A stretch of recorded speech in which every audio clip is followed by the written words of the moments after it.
Welcome to today's Explainer, where we're unpacking the journey of one of football's literal giants. Today, we're charting a path that was built purely on extraordinary discipline and, honestly, extreme sacrifice.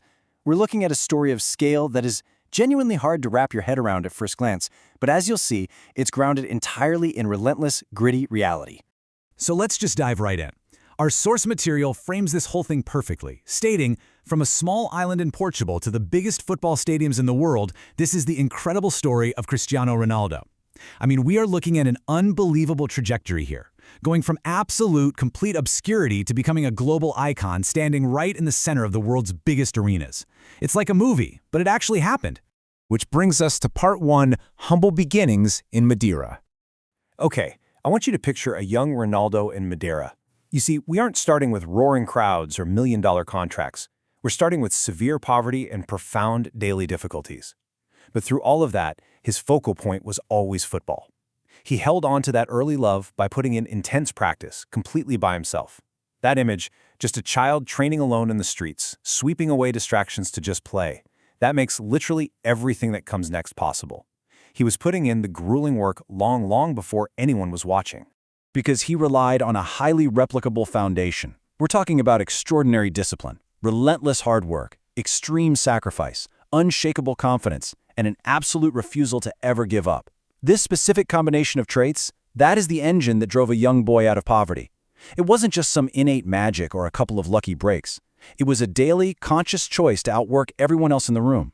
And it really begs the question for all of us, doesn't it?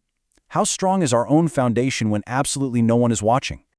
That brings us to part two, rising to global stardom. Tracking his early ascent, Era 1, joining Sporting CP was the crucial stepping stone. From there, his career just completely explodes outward, with Era 2, the big move to Manchester United. This brought him from his early days in Portugal straight into the incredibly intense atmosphere of English football. And this right here is the exact era, Era 3, where he cemented himself not just as a wildly talented prospect, but as a genuine global superstar, commanding the pitch in front of tens of thousands of screaming fans. Now, you really have to look at the stark contrast between the price and the prize. On one hand, you have the raw struggle, childhood poverty, isolated training routines, severe early setbacks that honestly could have ended his career before it even truly began. But on the other hand, the glory.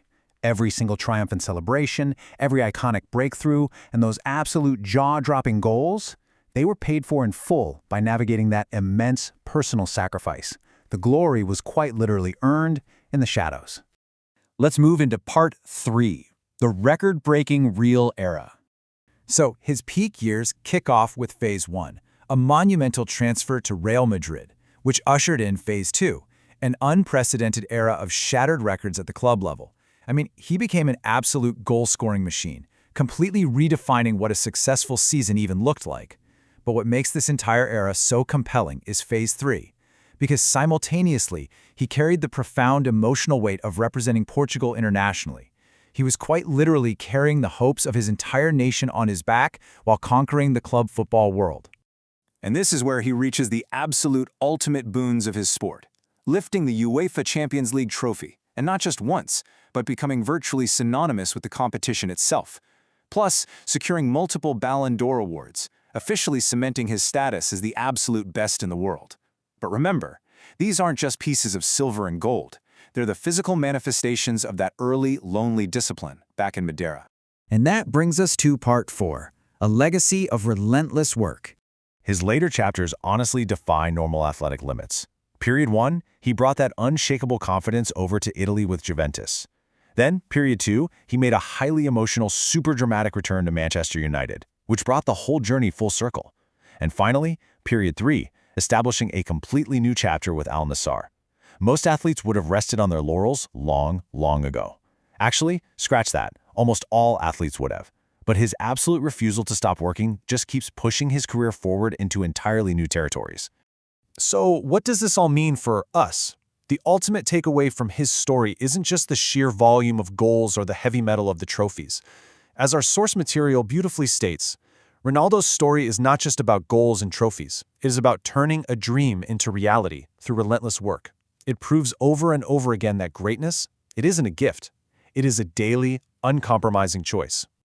So I want to leave you with this final, provocative thought. We've seen the blueprint together, from a young boy training alone in poverty to dominating the biggest stadiums in the world. The active ingredients are extreme sacrifice and extraordinary discipline. So, looking at your own life right now, how can you apply this level of absolute focus? What dream will you turn into reality today through relentless work and extraordinary discipline? Thank you so much for joining me on this explainer today, and I absolutely can't wait to dive into our next topic with you soon. Until then, keep learning and keep building.